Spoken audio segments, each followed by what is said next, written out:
Donc je disais ceci, mes frères, pour terminer ce sujet de la divinité. Le problème, ce n'est pas avoir beaucoup de Bibles. Tu peux avoir des Bibles et des traductions et des traductions.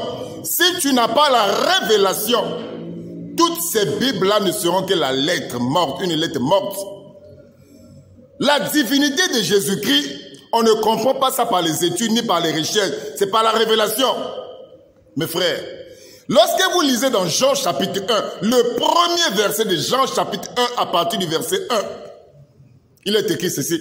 Au commencement était la parole. Et la parole était avec Dieu.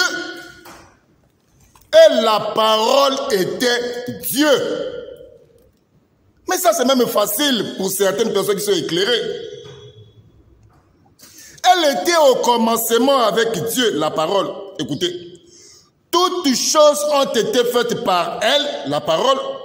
Et rien de ce qui a été fait n'a été fait sans elle. En elle, la parole était la vie. Et la vie était la lumière des hommes. La lumière, lui, dans les ténèbres. Et les ténèbres ne l'ont point reçu. Il y a un homme envoyé de Dieu. Son nom était Jean. Il vint pour rendre témoignage à la lumière, afin que tous croient par lui. Il n'était pas la lumière, Jean, mais il parut pour rendre témoignage à la lumière. Cette lumière-là, dont Jean est venu rendre témoignage, était la véritable lumière. Lorsque vous entendez l'expression véritable, c'est Dieu lui-même. Maintenant, la parole au verset 14, la parole s'est fait chair. C'est ça la bonne traduction. Pas a été, non, s'est fait chair. Mais avant que la parole s'est fait chair, elle était comment?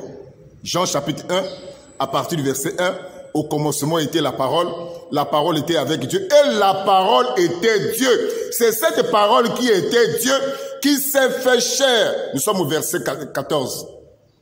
Donc si vous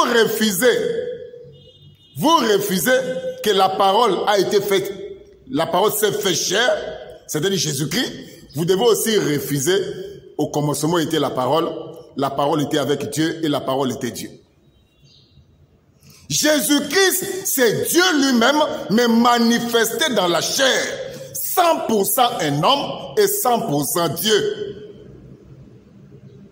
Dans la Bible, je vous l'ai dit au début, il y a l'humanité de Jésus. Jésus qui dormait, Jésus qui se fatiguait, Jésus qui marchait. Tout ça, c'est l'humanité de Jésus. Jésus qui priait. Ça, c'est l'humanité de Jésus. Et la plupart des musulmans, même certains chrétiens, ont l'habitude de citer une écriture.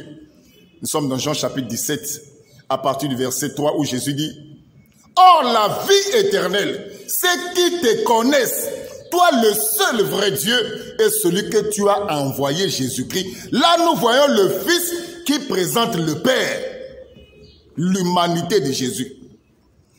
Mais le même Jean qui a écrit, Jean chapitre 17 à partir du verset 3, c'est le même Jean dans le livre de 1 Jean 5 à partir du verset 20, il est dit, « Nous savons que le Fils de Dieu est venu, et il nous a donné l'intelligence pour connaître le véritable. » Écoutez, et nous sommes dans le véritable en son Fils Jésus-Christ. C'est lui qui est le Dieu véritable et la vie éternelle. Oh.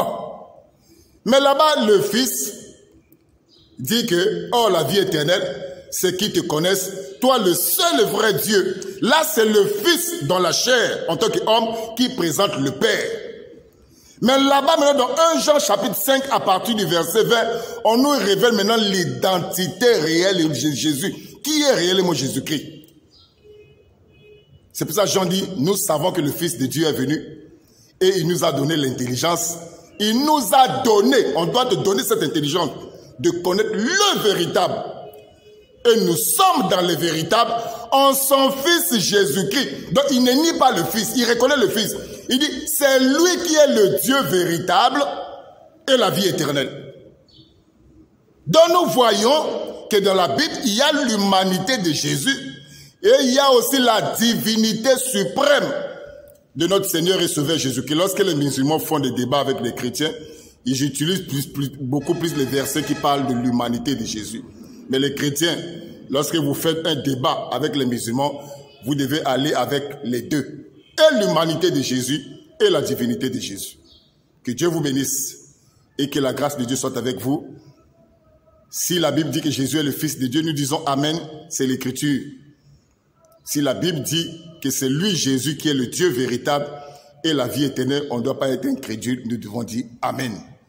Que Dieu vous bénisse et que la grâce de Dieu soit avec vous. Amen.